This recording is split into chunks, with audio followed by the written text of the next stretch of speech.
Welcome in Bhim 99 study. विद्यार्थियों, आज हम गुरुत्वाकर्षण पढ़ेंगे।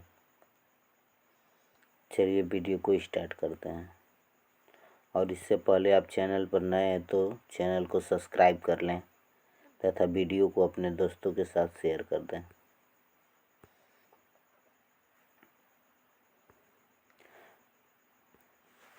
पृथ्वी का गुरुत्वाकर्षण बल। हम पढ़ेंगे कि पृथ्वी का गुरुत्वाकर्षण बल क्या होता है। तो किसी पिंड को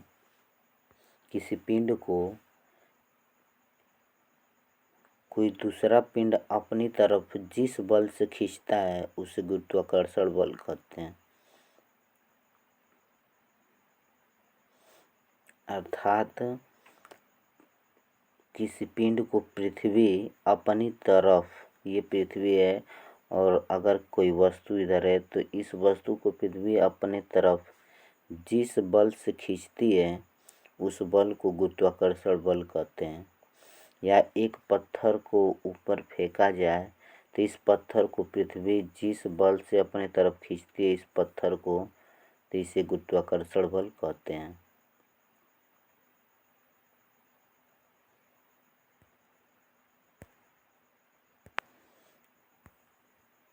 इसके बाद सर आइजैक न्यूटन, उनके अनुसार इन्होंने एक गुरुत्वाकर्षण नियम दिया कि सभी वस्तुएं या सभी पिंड अपने तरफ किसी वस्तु को आकर्षित करते हैं। और यह नियम सन 1668 ईस्वी में इन्होंने दिया था। तो न्यूटन ने अपना एक गुरुत्वाकर्षण का नियम दिया। इस नियम के अनुसार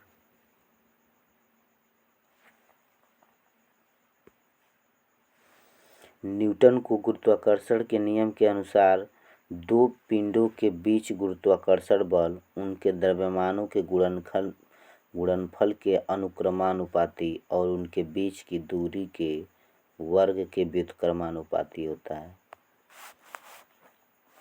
फिर से समझते हैं।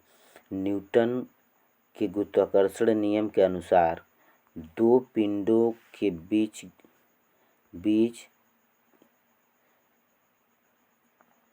गुरुत्वाकर्षण बल उनके द्रव्यमानों के गुणनफल के अनुक्रमानुपाती और उनके बीच की दूरी के वर्ग के व्युत्क्रमानुपाती होता है। अर्थात यदि दो पिंडों का द्रव्यमान m1 व m2 हो और उनके बीच की दूरी d हो तो उनके बीच गुरुत्वाकर्षण बल F अनुक्रमानुपाती होगा m1 m2 बटा r²। अर्थात यदि दो पिंड है, एक पिंड है m1 और दूसरा पिंड है m2 और इनके बीच की दूरी है d, तो इस पिंड द्वारा इस पिंड पर लगने वाला जो बल होगा F, तो F होगा F बराबर उन दोनों पिंडों के द्रव्यमानों का गुणनफल m1 m2 के अनुक्रमानुपाती तथा उनके बीच की दूरी के वर्ग के व्युत्क्रमानुपाती। तो अगर r इनके बीच की दूरी यानी कि d इनके बीच की दूरी है तो ये d के वर्ग के व्युत्क्रमानुपाती होता है। यह चिन्ह लगाते हैं। इसके बाद ये अनुक्रमानुपाती चिन्ह लगाएंगे तो F बराबर कैपिटल G m1 m2 बटा में d², जहाँ पे कैपिटल G गुरुत्वाकर्षण नियतांक है।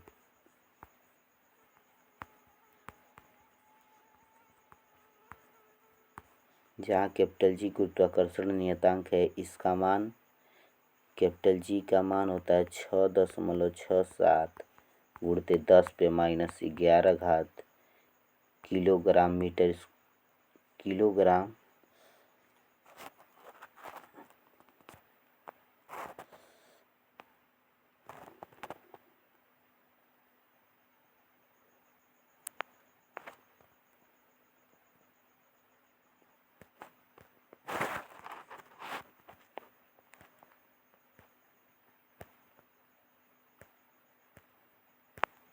इसका मात्रक न्यूटन मीटर स्क्वायर प्रति किलोग्राम स्क्वायर होता है।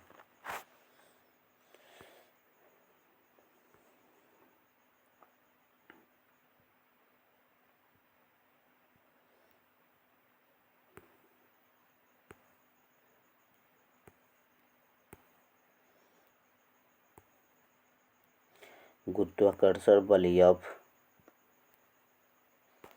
फार्मूला हो जाए गुरुत्वाकर्षण बल F बराबर कैपिटल G m1 बटा में d स्क्वायर, जहाँ कैपिटल G सार्वत्रिक गुरुत्वाकर्षण स्थिरांक कहलाता है। इनका मान भी दो वस्तुओं के लिए सभी स्थानों पर समान होता है। इसका मान 6.67 गुणित 10⁻11 न्यूटन मीटर स्क्वायर प्रति किलोग्राम होता है। जी को सार्वत्रिक स्थिरांक कहते हैं क्योंकि इसका मान मध्यवर्ती माध्यम की प्रकृति या तापमान या अन्य किसी प्रतिवृत्ति पर निर्भर नहीं करता है।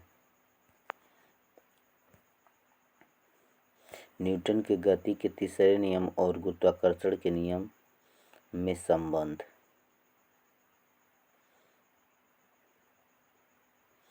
तो किसी भी क्रिया के लिए ठीक उसके बराबर लेकिन विपरीत दिशा में प्रतिक्रिया होती है, न्यूटन की गति का तीसरा नियम है। और न्यूटन के गुरुत्वाकर्षण नियम के अनुसार जब वस्तु इस ब्रह्मांड में हर एक वस्तु ब्रह्मांड में दूसरी वस्तु को अपनी तरफ आकर्षित करने का प्रयत्न करती है और स्वतंत्र रूप से गिरा पत्थर और धरती एक दूसरे को आकर्षित करते हैं, अतः पृथ्वी उसके केंद्र की ओर खींचती है। लेकिन न्यूटन की गति के तृतीय नियम के अनुसार पत्थर द्वारा भी पृथ्वी को अपनी ओर खींचना चाहिए और वास्तव में पत्थर भी पृथ्वी को अपनी तरफ खींचता है। पत्थर का द्रव्यमान कम होने के कारण उसके वेग में 9.8 मीटर प्रति सेकंड स्क्वायर का त्वरण होता है, लेकिन पृथ्वी का द्रव्यमान अधिक होने के कारण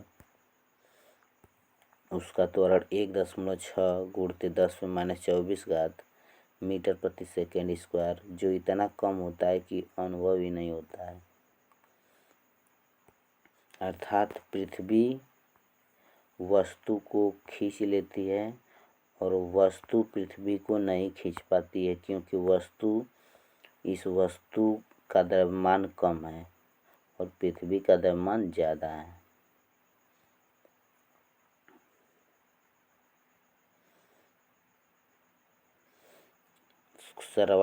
गुरुत्वाकर्षण के सार्वत्रिक नियम का महत्व।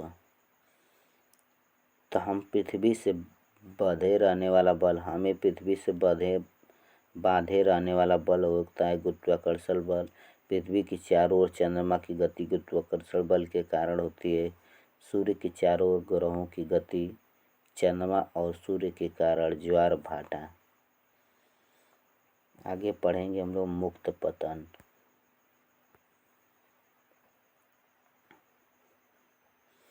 दोस्तों, यदि आप चैनल को सब्सक्राइब ना किए हैं तो सब्सक्राइब कर लें। मुक्त पतन, जब हम किसी वस्तु को स्वतंत्र रूप से एक निश्चित ऊंचाई से छोड़ देते हैं तो वह नीचे की तरफ गिरने लगती है क्योंकि पृथ्वी का गुरुत्वाकर्षण बल उस पर काम करने लगता है, तो इसे कहते हैं मुक्त पतन।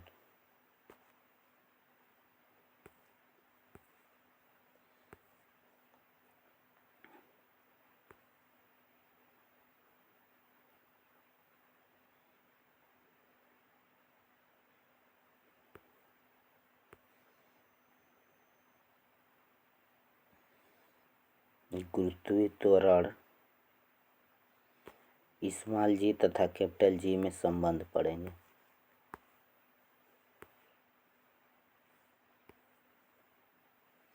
स्मॉल जी तथा कैपिटल जी में संबंध। पृथ्वी पर किसी पिंड द्वारा लगने वाला बल F बराबर होता है G कैपिटल G m बटा में R स्क्वायर, यानी कि F बराबर हो जाएगा G m e का मतलब मास ऑफ अर्थ यानी कि पृथ्वी का द्रव्यमान,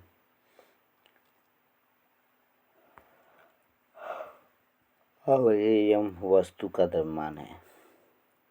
जहाँ यम है पृथ्वी का द्रव्यमान, स्मॉल यम पिंड का द्रव्यमान, आर पृथ्वी की त्रिज्या, यफ बल लगने के कारण उत्पन्न त्वरण, और तब यफ बराबर यम जी होगा। और वस्तु के द्वारा लगने वाला बल यफ जो होगा यम जी के बराबर होगा।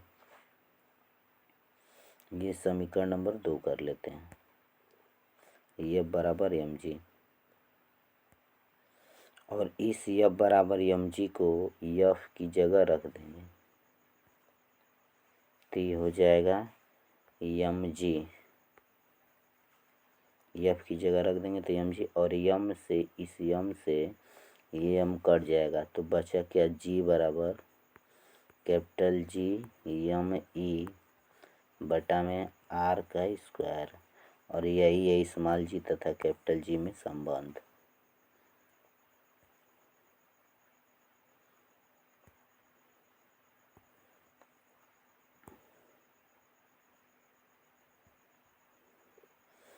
अगर इनका मान रख दिया जाए, जी का मान रख दिया जाए, पृथ्वी का द्रव्यमान 6 × 10⁻24 और पृथ्वी की त्रिज्या 6.4 × 10⁻6 रख कर इसे सॉल्व किया जाए तो जी का मान, स्मॉल जी का मान हमें पता चल जाएगा।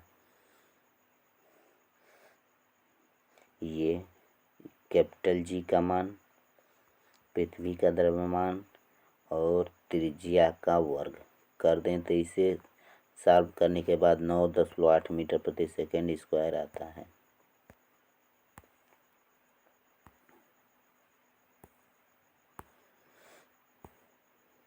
गुरुत्वीय त्वरण और गुरुत्वीय स्थिरांक में अंतर। गुरुत्वीय त्वरण जी और गुरुत्वीय स्थिरांक कैपिटल जी। गुरुत्वीय त्वरण का मान 9.8 मीटर प्रति सेकंड स्क्वायर होता है, जबकि गुरुत्वीय स्थिरांक का मान 6.67 × 10⁻11 न्यूटन मीटर स्क्वायर प्रति किलोग्राम स्क्वायर होता है। स्मॉल जी का मान भिन्न भिन्न स्थानों पर भिन्न भिन्न होता है, जबकि कैपिटल जी का मान हर स्थान पे समान रहता है। स्मॉल जी का मात्रक मीटर प्रति सेकंड स्क्वायर और कैपिटल जी का मात्रक न्यूटन मीटर स्क्वायर प्रति किलोग्राम स्क्वायर होता है। स्मॉल जी सदिश राशि है, कैपिटल जी एक अदिश राशि है।